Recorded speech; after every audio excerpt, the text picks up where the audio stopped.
Pinunit ng Pangulo ng Pilipinas ang kontratang inialok ng China. Nababaliw na ba siya? Sa loob ng 45 araw, magugutom ang buong sambayan ng Pilipino. Ang mga bodega ng bigas ay paubos na. Kung ganoon, hindi ba dapat tanggapin na lang natin ang hindi patas na kasunduan? Sinubukan siyang pigilan ng lahat ng gabinete, ng mga senador, ng mga negosyante. Ginoong Pangulo, gutom ang kalaban natin, sigaw nila. Ngunit ang Pilipinas ay tumaya sa isang huling pag-asa. 2:00 ng madaling araw. Isang tawag mula sa Japan ang dumating. 3 tao lang kami. Bigyan niyo kami ng 6 na buwan. Ang China ay nagpadala noon ng 15 eksperto. Ang Russia ay nagpadala ng 8. Lahat sila ay nabigo. Ngunit ang 3 hapon na ito ay may dalang isang bagay na wala sa iba, isang lumang kwaderno na naglalaman ng 30 taon ng kabiguan, at isang uri ng determinasyon na hindi kayang tibagin ng kahit anong bagyo. Sa lupang tinawag ng mundo na imposibleng taniman, isang himala ang parating. Ano nga ba ang nangyari? Secretary Month. Darating ang ambasador ng China ng 10:00 ng umaga. Biglaan ang abiso. Karaniwan, 1 linggo bago ang pulong ay may pasabi na. Ngunit ngayon, wala pang 2 oras ang ibinigay. Sa sandaling iyon, kumabog ang dibdib ko. Alam kong may masamang mangyayari. Ako si Secretary Monk, ang kalihim ng agrikultura ng Pilipinas. Nasa edad 50 na ako, at sa buong buhay ko sa serbisyo publiko, hindi ko inakala na ang araw na ito ang magiging pinakamahaba sa aking buhay. Eksaktong 10:00, bumukas ang pinto ng aking opisina sa Elliptical Road, Quezon City. Pumasok si Ambassador Lee, ang kinatawan ng China. Iba siya ngayon. Wala ang karaniwang diplomatikong ngiti. Walang pakikipagkamay. Naupo siya agad sa sofa habang ang ingay ng trapiko sa labas ay tila huminto sa aking pandinig. Secretary. May malungkot akong balita, bungad niya. Ano yon, Ambassador? Simula ngayong tanghali, ititigil ng aming gobyerno ang lahat ng shipment ng bigas at fertilizers patungo sa Pilipinas. Lahat ng cargo ships ay pinatigil na sa pantalan. Namuti ang paningin ko. Parang binuhusan ako ng malamig na tubig. Alam niyo na 87% ng ating imported na bigas at abono ay galing sa inyo. Gaano katagal ito? Humigot si Ambassador Lee ng tsaa, kalmado, parang walang nasasagasa ang buhay. Depende yan sa desisyon mo, Secretary. Inilapag niya ang isang dokumento sa mesa. Philippines-China Agricultural Cooperation Agreement. Binuksan ko ang huling pahina. Halos lumuwa ang mata ko sa nakasulat. Kontrata, 50 taon. Exclusive right sa lupa at ani, 50 taon. Sa madaling salita, ibibigay namin ang kalahating siglo ng ating agrikultura at soberanya sa pagkain sa kamay ng China. Paano kung tumanggi kami? Tanong ko, nanginginig ang boses. Secretary, umaasa ako sa matalinong desisyon mo. Ilang araw na lang ba ang buffer stock ng bigas ng Pilipinas? 45 araw, sagot ko, bagamat alam kong alam na niya ito. Mabuti at alam mo. Tumayo siya at lumabas. Ang lagapak ng pagsara ng pinto ay parang tunog ng baril. Napasandal ako sa aking upuan. 45 araw. Pagkatapos noon, 1-0 milyong Pilipino ang magugutom. Magkakagulo sa Maynila. 2:00 ng hapon. Emergency Cabinet Meeting sa Malacanang. Hawak ng China ang lead natin, sabi ng Secretary of Finance, punong-puno ng pawis ang noo. Paano ang supply galing sa ibang bansa? Vietnam. Thailand, tanong ng isa. May sarili rin silang krisis sa El Nino. Wala silang may bebenta, sagot ko. Hinampas ng Foreign Affairs Secretary ang mesa. Magsumbong tayo sa VN. Kaya ba nilang solusyonan to sa loob ng 45 araw? Tumahimik ang buong boardroom. Alam ng lahat ang sagot. Mabagal ang mundo. Mabilis ang gutom. Tumingin ako sa bintana, tanaw ang Pasig River. Hindi pa alam ng mga tao sa labas. Sa loob ng 45 araw, magiging hungkag ang kanilang mga kaldero. Kinabukasan, nagsimula na ang panic buying sa Divisoria at mga palengke. Ang presyo ng isang sako ng bigas ay dumoble sa loob ng magdamag. Mula 2,500 pesos, naging 5,000 pesos. Ipinatawag ako ng Pangulo. Secretary Month. Anong mangyayari pagkalipas ng 45 araw? Rationing, MR.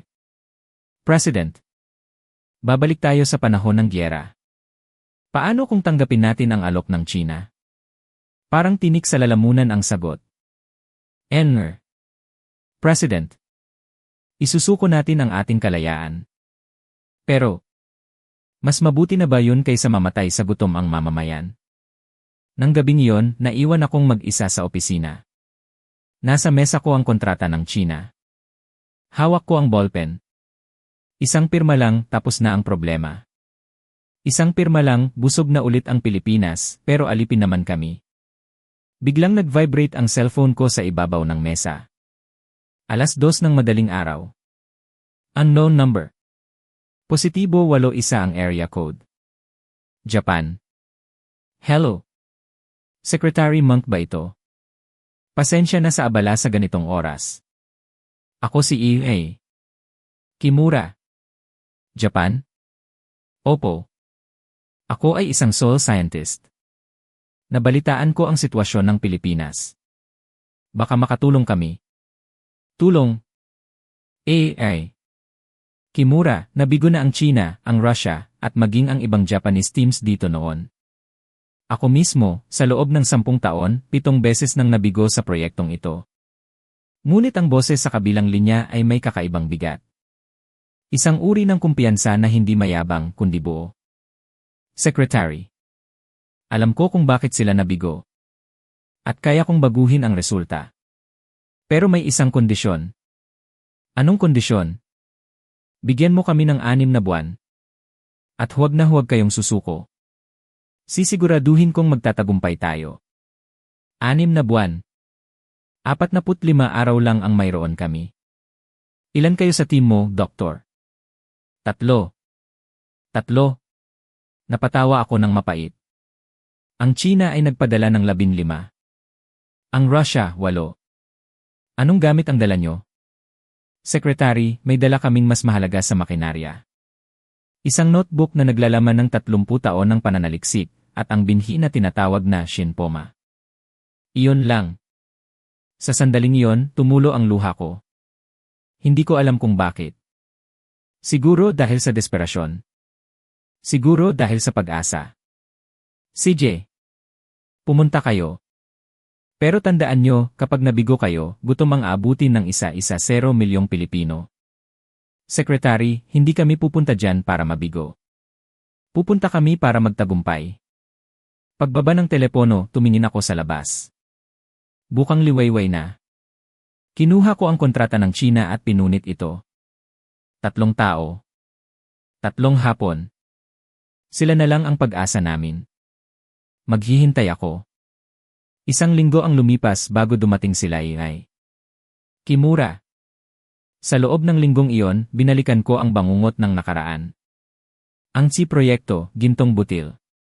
Ang layunin, mapalago ang palay sa pinakamahirap na lupa sa gitnang Luzon, isang malawak na ektarya sa Nueva Ecija na sinalanta ng lahar at matinding tagtuyot.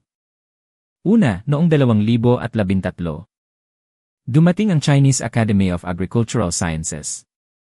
Ang leader ay si Mr. Chiang.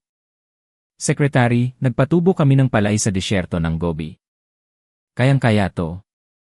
Dala nila ang high-tech drones, sensors, at malalaking traktora.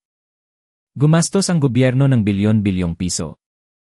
5 buwan silang nagtrabaho. Ang ganda ng tubo ng palay. Berde. Mataba. Tignan mo, Secretary, pagmamalaki ni Chiang. Ito ang teknolohiya. Pero nung anihan na, bagsak ang mukha niya.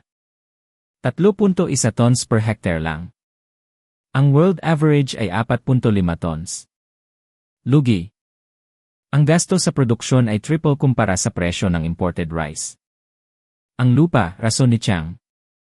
Masyadong acidic. 8.7. Akala namin 8.5 lang. Nabigo sila. Noong 2015, dumating ang isang team mula sa Tokyo University of Agriculture. 6 na propesor. Tahimik sila. 3 buwan silang walang ginawa kundi suriin ang lupa. Si Prof. Tanaka ang lumapit sa akin. Secretary, tignan niyo ang data. Ang ya level ay 8.7. Ang palay ay nabubuhay sa 6.5 hanggang 7.5. Ang init ng El Nino dito ay sumisira sa pollination. Kaya bang solusyonan? Umiling si Tanaka. Technically, possible. Economically, impossible. Masyadong mahal ang soil rehabilitation. Aabutin ng bilyon taon-taon. Umuwi sila. 2016 na Russia. 2017 China ulit, naglagay sila ng greenhouses, pero sobrang mahal ng kuryente. 2018 France, yen rise, pero nagrally ang mga magsasaka at aktivista. Lahat bigo. 7 beses sa loob ng 10 taon. Bilyon-bilyong piso ang nasayang. Kaya naisip ko, baka tama ang China. Baka kailangan na nating isuko ang lupa. Pero ang tawag ni EA. Kimura. Alam ko kung bakit sila nabigo. Lahat sila, iisa ang mali. Dinala nila ang pamamaraan ng bansa nila dito sa Pilipinas. Ang Chinese method, Russian method, French method. Walang nakinig sa lupa ng Pilipinas. Gusto nilang baguhin ang Pilipinas para umayon sa kanila. Pero sabi ni AI, Kimura, babasahin natin ang lupa. Pakikinggan natin ang panahon. Maghihintay tayo. Hindi natin babaguhin ang kalikasan, sasabay tayo sa agos nito. Sinundo ko sila sa GNE. Bumukas ang pinto ng arrival area. Lumabas ang 3 lalaki. Tig-isang malaking backpack. At sa kamay ng isa, isang lumang kwaderno na halos magkagutay-gutay na. Secretary Monk, bati ng nasa gitna. Ako si EA. Kimura. Ito si EA. Noda, meteorologist. At ito si EA. Yuki, soil expert. Ang mga kamay nila. Magaspang. Hindi kamay ng scientist na nakaupo sa aircon. Kamay ito ng magsasaka. Saan kayo tutuloy? Nakapag-book kami sa Manila Hotel, sabi ko. Umiling si EA. Kimura. Hindi namin kailangan ng hotel. May kubo ba sa gitna ng bukid sa Nueva Ecija? Doon kami titira. Kubo. Walang kuryente doon. Mainit. Maraming lamok. Opo. Pero kailangan naming maramdaman ang lupa. Ang hangin, ang init, ang halumigmig. Hindi mo yun malalaman kung nasa aircon ka. Dinala namin sila sa Deadland sa Nueva Ecija. Bumaba si EA. Kimura sa sasakyan. Lumuhod siya sa bitak-bitak na lupa. Kumuha ng isang dakot na alikabok, inamoy at tinikman. Secretary. Ang lupang ito ay pagod na. 30 taon na siyang pilit na pinipiga. Pero hindi pa siya patay. Kaya pa nating gamutin. Nang gabing iyon, sa ilalim ng gasera sa loob ng kubo, binuksan ni EA. Kimura ang lumang kwaderno. Ito ang dahilan kung bakit kami magtatagumpay. Ito ang legacy ng guro ko, si Prof. CJ. Ang mga pahina ay dilaw na sa kalumaan. Ang guro ko ay nagpunta sa Pilipinas noon pang 1,985, 1,985 at 2008. 7 beses din siyang nabigo. Tinuro ni AI. Yuki ang isang pahina. Failure isa, ginamit ang binhi mula sa Hokkaido. Namatay sa init ng El Nino. Aral, kailangan ng heat-resistant variant. Failure 2, 1,985, tinamaan ng bagyo noong April 15. Aral, pag-aralan ang cycle ng bagyo. Magtanim beses sa weather pattern. Kaya gumugol ang guro namin ng 0 taon para i-modify ang binhi, sabi ni AI. Kimura. Inilabas niya ang isang maliit na garapon. Shinpoma. Ito ang huling 100 grams na iniwan niya. Kaya nitong tamnan ang 6 ektarya. Namatay ang guro namin last year, garalgal ang boses ni AI. Kimura. Hanggang sa huling hininga, yakap niya ang notebook na to. Sabi niya, Kimura. Ituloy mo. Gusto kong makakita ng gintong palayan sa Pilipinas. Ito pala ay hindi lang trabaho. Ito ay isang pangako. Kinabukasan, nagsimula sila. Walang malalaking makina. Naglakad sila. Sinukat ang lupa gamit ang paa. Sa kabilang banda ng bukid, naroon pa ang kampo ng Chinese team ni Emir Chiang. May mga traktora sila at drones. Nagsalita si Emir Chiang sa megaphone, ngayon kami magtatanim. 15 ektarya. Ang Japanese team, tahimik lang. Kimura, nauunahan na tayo, kabako. Secretary, sa agrikultura, hindi nauuna ang nananalo. Ang nananalo ay ang tama ang timing. 1 linggo ang lumipas. May usbong na ang palay ng China. Ang media, panay ang batiko sa amin. Japanese team, tulog sa pansitan. Tumawag ang Malacanang.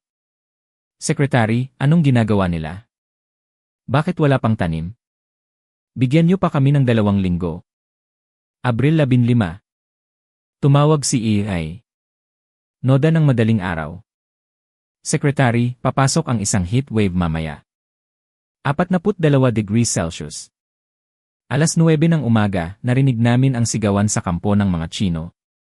Pumunta ako. Ang mga berdeng usbong. Nangingitim. Sunog. Luto sa init ng araw. 15 ektarya, patay lahat. Ang lupa ng Japanese team.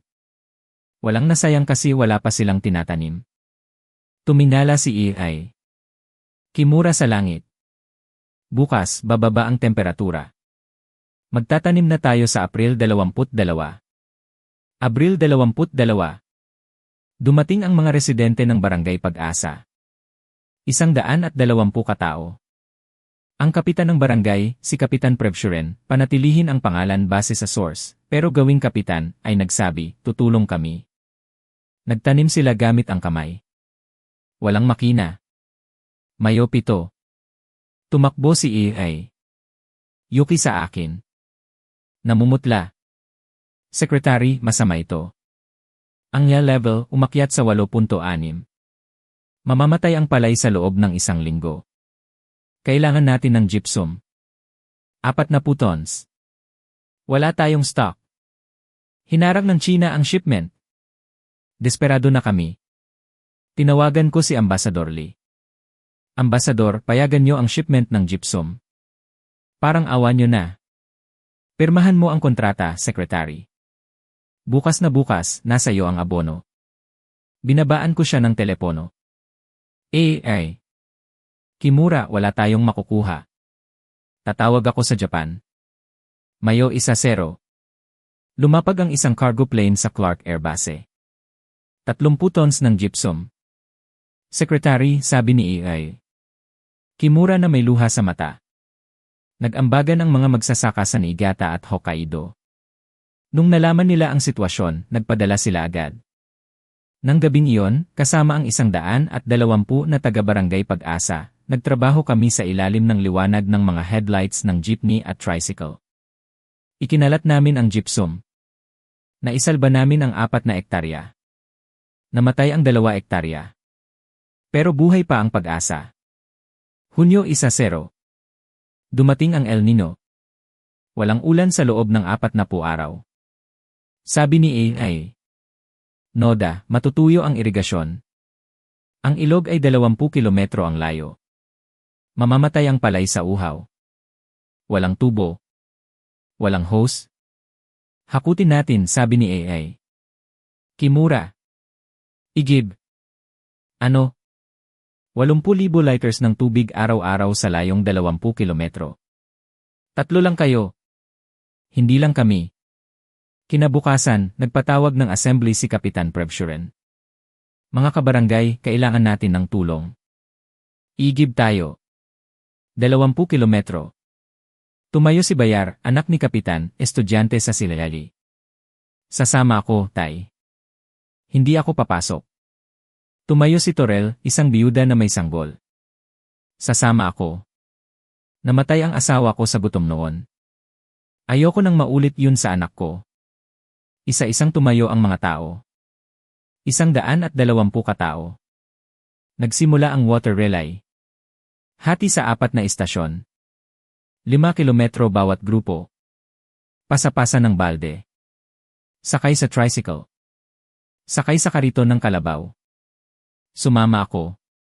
Secretary of Agriculture, nagbubuhat ng balde. Nagkasugat-sugat ang paa ko. Pero nung makita kong nagbubuhat ang mga lola, nawala ang pagod ko. Dumating ang ika-30 araw. Dumating si M.E. Chiang ng Chinese team. Secretary, kabaliwan ito. Pero ang ganda tignan, di ba? Natahimik si M.E. Chiang. Naniwala kami sa makina. Kayo naniwala sa tao. Hinubad niya ang kanyang coat. Kumuha ng balde. Pwede ba akong tumulong? Sumali ang 15 Chinese experts. Naging tao sila ulit. Sa ika-40 araw, bumuhos ang ulan. Nagsayawan ang lahat sa putikan. Pero hindi pa tapos. Hulyo 1-0. Ang tubig ay hindi pantay. Nalulunod ang nasa baba, tuyo ang nasa taas. Kailangan ng drip irrigation, sabi ni AI. Kimura. Pero wala tayong pambili ng hose. Gagamit tayo ng plastic bottles. Namulot ang buong barangay ng mga basyong bote ng soft drinks at tubig. 15,000 piraso. Binutasan ang takip gamit ang karayom.